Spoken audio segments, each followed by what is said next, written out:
Welcome to the WedCopodcast, your ultimate guide to the wedding world. Whether you're a bride, groom, or wedding vendor, this is the place to be. Join us as we dive into real stories, expert advice, and behind-the-scenes insights to help you plan the perfect day. So grab a seat and let's celebrate love, connection, and creativity together.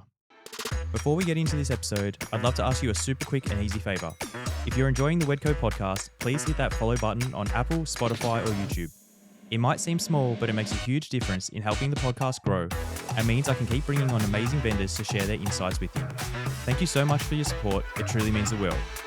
Hello and welcome to the Wedco podcast. I'm Toga, and today we are being hosted by Alina at Coolibah Downs Private Estate. Thank you so much for having us here. Thank you so much for having us on the show. It's been a while coming. Like, I've really wanted to get here, and now it's fun. You know, stars are finally aligned. Yeah. Very excited to be back here. Yes. Usually we kind of start with a little bit of the backstory of the venue. And just like how long you've been in the industry, and I guess the different transformation of Coolibah over the last. I've probably been here for the last decade, and how much has changed within that decade as well. So I think actually Coolibah has been around for about 50 years. We've been doing weddings for 20 years now, which is crazy to say. But actually how it all started in the very beginning, the previous owners before us, John and Jill, they were such lovely people. But the place we're sitting in right now, which is the homestead, it's currently a bridal suite now, but it all started with this building. So John actually built this place because he was the first person in Australia to receive a lung transplant, like way back in the day. Yeah, okay. And so he was so inspired by his medical team that he felt like he needed to give back to his community somehow. So because it was such a rare procedure at the time, he decided to build this homestead as a place for the future recipients of a lung transplant to actually come here to recover. Yeah. So he actually built this in the very beginning before we were even a wedding venue. Because the estate is such a peaceful place, he was like, this is a great place to recover. And then that's how it all started. And then once people came here and, more and more people got to see the estate, I think there were a lot of requests to do private events or do weddings. And then eventually it became a wedding venue. But in the beginning, it was just essentially his home, and he built this to rehabilitate other patients, really. I can imagine that as obviously we'll talk about the new gates and everything later on, but I imagine as you're driving through those gates and coming down that hill and back up onto here, it does feel so tranquil and so just you're out in the middle of nowhere as soon as you kind of come through those gates. Yeah. So I can definitely imagine that as a place of, rehabilitation, coming here and just being able to breathe. Yeah. It's so beautiful. Well, do you want to talk a little bit about the grounds and more so, I guess, what has the last, say, 10 years of Coolibah Downs kind of looked like here? The last 10 years, I think the last 10 years has been just a lot of change, I think, in the best way possible. I think we started off, with the grounds as it was. And then last year we did a massive renovation to the estate. And I think it's kind of added a lot more character, a lot more color to the estate. But the last couple of years we've always just been hosting weddings, doing accommodation on site. But last year we sort of, got to a point where we were like, okay, we really want to add something new to the estate. It took us 3 years of planning to be able to renovate because we needed to figure out what it is that we wanted to do. And, it took a lot of time to do research, chat to our actual past couples that have been married here, chat to our lovely vendors to figure out, hey, what is it that you guys want to see on the estate? And it's like collating all of this data and being like, okay, what is the common thread that everyone's been saying for us to be able to then manage what it is that we're going to put out into the world, I guess. And and then we kind of came down to it and we were like, okay, let's, the marquee, we were like, it's the main reception area. We want to make sure that, the experience is nice and open for everyone. And we want to make sure our bar has multiple points of services for everyone to be able to enjoy. We wanted to make sure our landscaping, our gardens were always accessible, no matter what your age is, like especially for the grandparents. We wanted to make sure everything was like nice and flat for everyone to get to point A to point B. Um, so yeah, we kind of started there, and then we were like, okay, we should change the front gate as well. Everyone is saying that like it's sometimes hard to see us, so we want to make sure that as soon as you drive in, you see Coolibah, and then you come in, and then you see the tranquil gardens and everything. But yeah, those were some of the things that we focused on because of the feedback that we got from like our lovely community, and also the past couples that we had here. Well, you definitely can't miss the front gate now. Like when you're like, it's there. Do you want to talk a little bit, like you've talked previously about kind of keeping to the heritage of the building because of how stunning that is, but then also modernizing and how you can kind of tie those two together as well?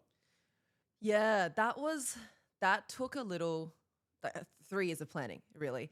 And I think because of the beautiful heritage that the original owner John had, for this building, and also our chapel was actually built by him. It was just about finding like the right, I guess, the color palette first to make sure that anything new didn't look too new. It looked like it was almost a part of it, but it's just something different.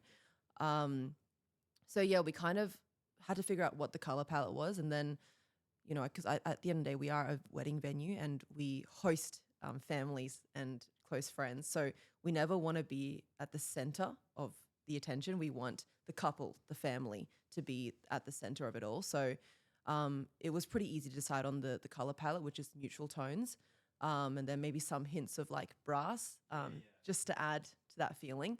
And then once we had the color palette sort of down pat, we then figured out, okay, master plan wise, how do we make sure that even with these old buildings, we are, accessible? Like, how do we get multiple exit and entrance points? That way anyone can come in, come out at any point. And then design wise, we then looked at, what is something that's timeless? What are some, architectural designs that are timeless? And I think we were just heavily inspired by Europe, anything Europe, anything like Parisian, anything from Tuscany. It's like that kind of old school design, but it just never goes out of fashion. So we kind of added some of those elements into, I guess, like our new bar, our new homestead kind of feeling. And then added some more photo moments as well, like features in the garden, water features, all that kind of stuff, and sort of worked off that way, if it makes sense. Because even with the front gate, like you've got this beautiful brick wall by the fireplace as well, where, they're not identical the same, but it still is tying in little pieces of here with that front gate as well. And like with the water feature as well, it all kind of like ties in together. Did you have like a interior designer or a designer on board to help you with that process as well? Absolutely. We had an amazing architect, Bridget. We definitely, she's from Arch Interiors actually. We definitely wouldn't have been able to do it without her. I think she was probably like the first person that truly understood the vision we were trying to go for. Because we wanted someone that could work with something that's pre-existing and then making it better. And she really, really understood the vision, and she really understood that, we wanted, more photo moments along with it being functional as well. So she was amazing to work with. And every time, she came up with a design, we would just talk about it, add more things here and there. She was the best. We could not have done it without her. And even like you're talking about accessibility before, like I love whenever you work here and like you've got the decks pretty much wrapping around the whole thing. And so as far as like even, the bride and her kind of squad are getting ready up here, but the ceremony is just there as well. So you can kind of, as a vendor point of view, you can kind of go, cool, I need to set up down there and then I can kind of come back here. Yeah. But it is sort of like all close together and intimate, but then also it's like such an expansive grounds as well. Yes, yeah. We're really lucky to be on like a 10-acre property. So I think like we really wanted to, because the homestead and our beautiful marquee, they are the center point of the venue. So we really wanted to focus on, okay, we want to focus on the center and then move out. But yeah, because one of like, sometimes people think, oh, 10 acres, that's so big. Do people get lost in 10 acres? So we wanted to create little pockets throughout the 10 acres to then be able to say, oh, if it's once you finish a ceremony, the bride and groom and their bridal team, the bridal crew get a little moment for themselves, while the other guests are hanging out for the canapé hour, and they have the privacy to take photos without people staring at them all the time. So we wanted to create little pockets of privacy so that everyone can have a special moment if they wanted to, and everyone can also be together in one go, kind of thing. Do you want to talk about, say, the different like ceremony spaces and just the spaces in general that people kind of will move to throughout the day on a wedding day? Yes. So, the first place you will go past is obviously our front entrance and our front gate, which kind of sets the tone of, like, I guess, the aesthetic of what we're trying to go for. So you'll come through our beautiful gates, and then depending on whether you want a garden ceremony or an indoor ceremony, we've got the chapel as like the indoor ceremony option, and that's just like a beautiful, like, kind of old heritage kind of style that everyone seems to really, really love. So yeah, depending on where your ceremony is, you'll kind of move to those different spaces. If you choose the gardens, we've got multiple garden ceremony locations. The most popular one currently is our croquet lawn. So, but before you even start the ceremony, everyone is getting ready first. So we'll start in this building. Usually the bridal team are in here getting ready. And then the groomsmen are usually in our, it's called the farmhouse, which is also an accommodation unit on the site. So they're getting ready. And then once the ceremony starts, if you're in the garden, the bride usually actually walks from here, and then they can access the aisle straight away, which is always just a lovely moment to see. We open the beautiful French doors, and then she walks down the steps, and then sees all her guests down, and then usually the groom is like standing at the altar, and he can see her coming down the steps, and it's just, it never gets old. It's like our favorite moment. But yeah, so the ceremony happens. Our coordinators are right behind her every step of the way, making sure the dress is perfect as well, making sure the doors are opening at the right time. And yeah, so once the ceremony kind of ends, it's a chance for like the rest of the wedding party to now move into their photos. And we also want them to get canapes as well. So we usually move them to our lily pond area, which is separate to where the canapé area for the rest of the guests would be. And then we serve them like special canapes for themselves, and they can have a moment before the photos will start for them. And then depending on what they want, like if they want more hinterland kind of photos, we've also got like a rainforest they can go into. If they want a more like, French kind of style of photos, we've also got different kinds of spots on the venue for them to move into as well.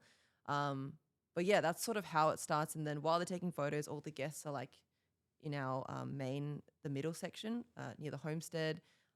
There's often lawn games as well that they can play while they're waiting for everyone, and they're just having a chat, catching up in general, really. But yeah, that's sort of how it would start. And then once the photos are finished around like 5 o'clock, usually is when everyone starts moving into the reception hall, which is the marquee. And again, everything's so like close proximity, so everyone can get everyone easily. Yeah, and then dinner starts. We make sure the special drinks are all ready for you. And then our amazing bar team sort of take over. Our catering starts, the food starts, and yeah, and then all the fun starts depending on if you have speeches, performances, that all comes through as well. And then, yeah, and like towards the end of the night, dancing, and yeah, and if you stay on site as well, like everyone sort of just either just walks back to their respective accommodation units at the end of night. So like accommodation wise, what do you have on site here?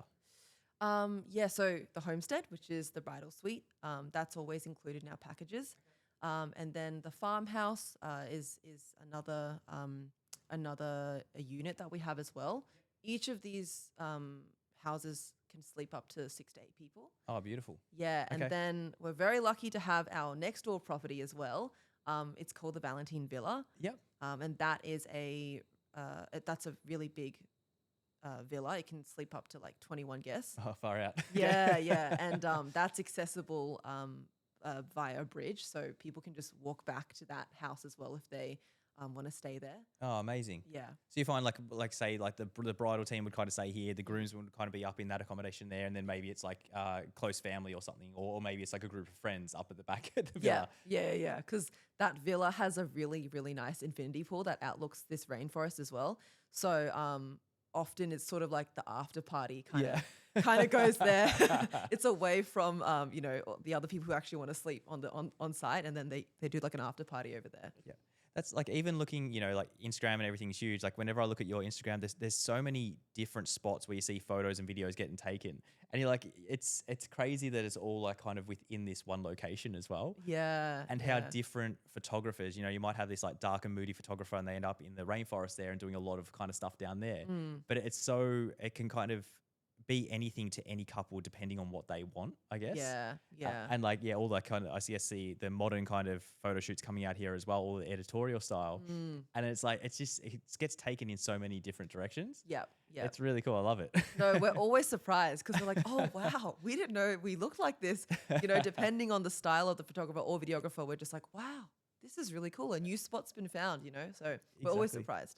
And then even like the whole trend at the moment is kind of, especially for photo video, is, okay, we're going to go get, say, 15 minutes of photos, and then you're going to go have some canapes, with your guests and everything like that. Then we'll take you back out. Yeah. And like with that close proximity from, from the lounge, so from where you're getting married through to the canapé hour, it's so close. And it is like, we can just be like, cool, we're just going to go get some photos by the pond, and then we're going to come back up here and get those. So you can kind of just move in and out throughout it as well. Yeah. And even with like the family photos, Uncle Bob's only gone to the bar just here. So it's like, it's very easy to kind of control everyone and get everyone back. Yeah. We're speaking to a lot of bigger venues with more space like yourself. And that does feel like the big challenge is we've got so much space, but keeping that intimacy as well, which definitely is held true here as well. Yeah, no, it's definitely something that like we really needed to like curate in order to figure out, okay, one group is here, but we don't really want people to be wandering off and then getting lost as well. So, I think it's been, I think ever since we've like with our new renovations, our new landscaping, that was definitely something we focused on even more because we just wanted everyone to feel together, but also, not feel empty. And depending, because it's not always going to be a big wedding as well. Like, I think the great thing about us is even if you've got like 40 guests or like you want a small intimate ceremony or something, we can still make it feel intimate even though the space is big. And so like majority of people, do you see like majority of people are on the lawn or like majority of people are in the chapel up the front? Like, is there a big difference there? It's honestly really 50-50. I think people come to us either they're really set on the chapel, like they've just got a vision and they want that chapel look, or they're just here for the gardens.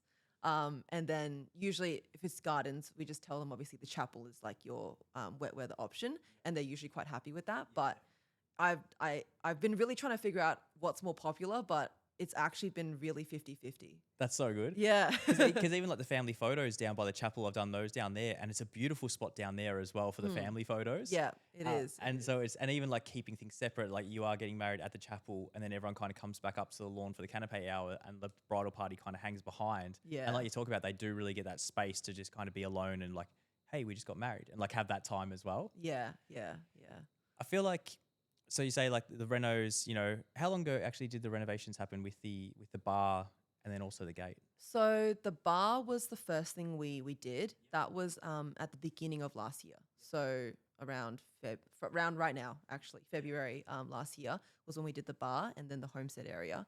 And then the front gate came sort of shortly after that, which was about mid-year last year.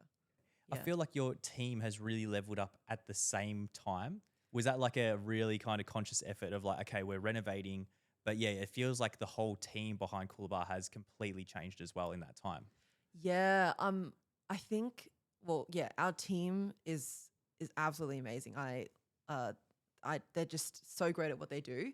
But I think prior to the renovations, because it took so much planning, and one of the things that we really wanted to focus on was like, we can't just renovate and, our team doesn't like keep up with this. So the 3 years prior to planning was actually mostly internal. It was like making sure, we had a very consistent Coolibah experience, making sure that everyone knew exactly, what people would be expecting from us, making sure we had the training in place to make sure our service could always, keep up with that.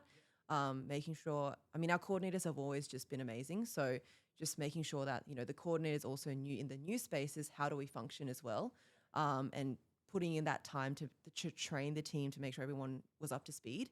But yeah, I think the best thing about it is like our team, everyone's it's all Coolibah team. So everything's internal.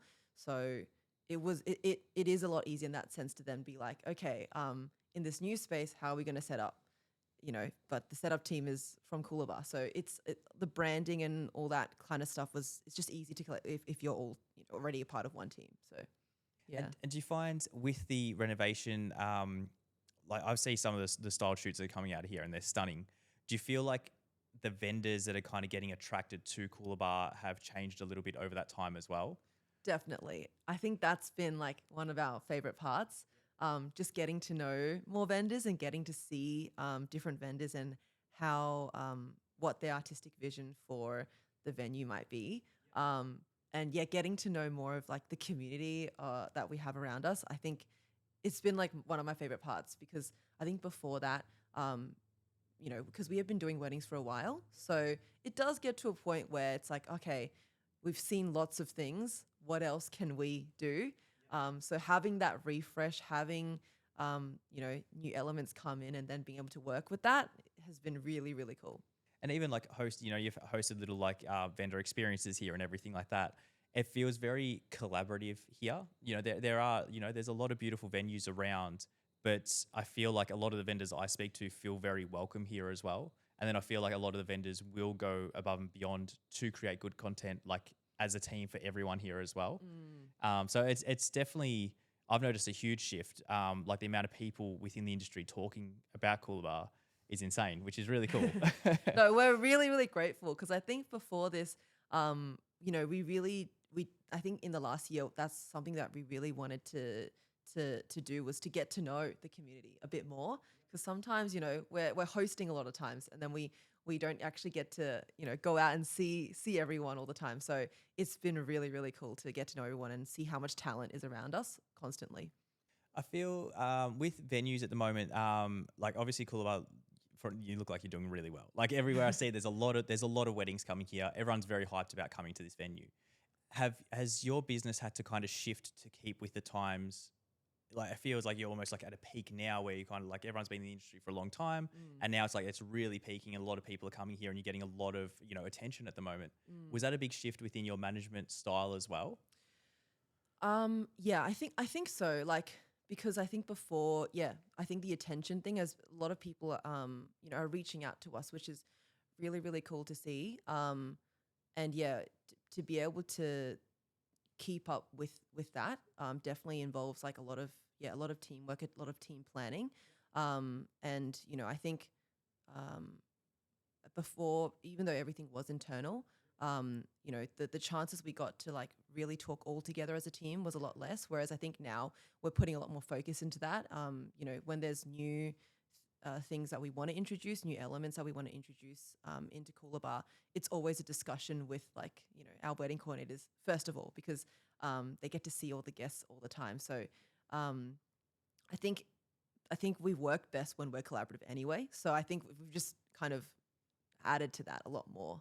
Yeah. Do you want to talk a little bit about proximity to the Gold Coast as well? Like as far as like guests being able to get up here? Do you find like most people are kind of maybe staying down on the Gold Coast and then like do they catch a bus up here together or how does that work? I find with our couples, not many people opt for a bus option. I think just because our car park is actually really big. Yeah, it's massive. Yeah, we can fit up to like 100 and something cars all together at Coolibah, which is really great. So, and I think because we're actually quite close to Broadbeach, we're like about 20 minutes away from Broadbeach. So often people will just Uber. I mean, if they're not staying usually people do stay on site as well. So if they're not staying on site, they usually just get an Uber at the end of the night or they just carpool. There's always like one friend that doesn't drink, that's usually the designated driver. But no, usually it's very rare for them to get a bus, to be honest. It's not something that we say that you have to have. We're very lucky to be able to have that kind of car park space for everyone to just stay and hang out and be stress free, really.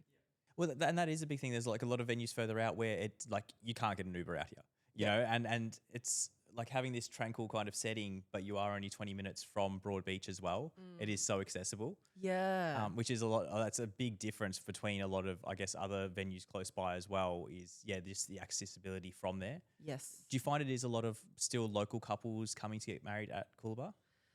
Um, yes, but I feel like a lot of our couples do come from Brisbane as well, and I'm seeing more and more couples come from Sydney of New South Wales now, which is really cool.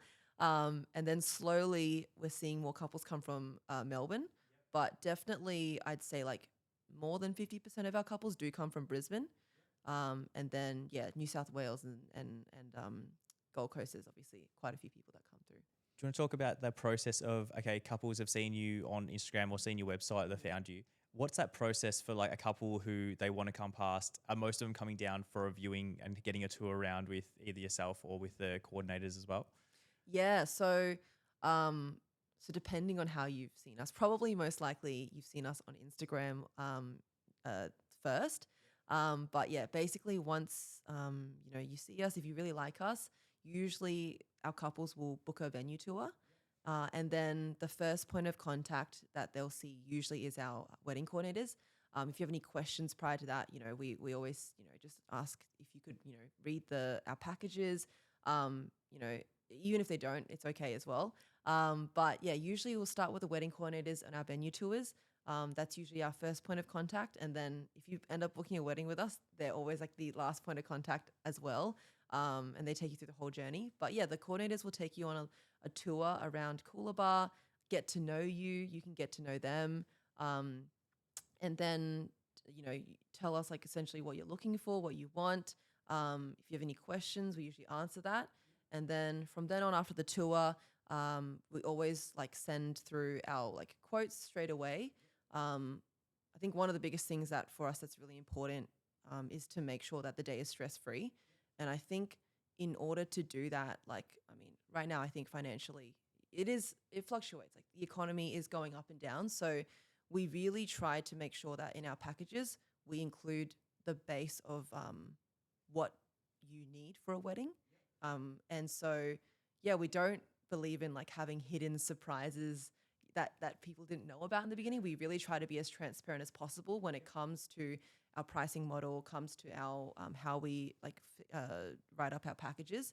And then so from then on, if you want to add more to it, that's all like that's you just tell your coordinators, and essentially we just add whatever you want, take off whatever you don't want really. And then we start planning the wedding. So, so someone's getting married here, they've got to say 80 guests, and obviously you're having a reception in the marquee there. Like tables, chairs included, like, crockery and cutlery, is that all kind of included there as well? Yes. Yeah, Yeah. okay. So usually we always include, the catering, crockery. We actually also include basic styling as well. So table linens, basic candles, also like depending on like, some bar candles as well. And then actually often we get people asking like, oh, do you guys charge us extra for, I don't know, turning on the fairy lights? Or like, do you charge extra for cutting our cake and then serving it? And we always say no. Like this is something that's always included in our packages. I can tell their stress levels going up every time they ask as well. But yeah, no, everything that we say we include, it's always in the packages. But yeah, that's sort of.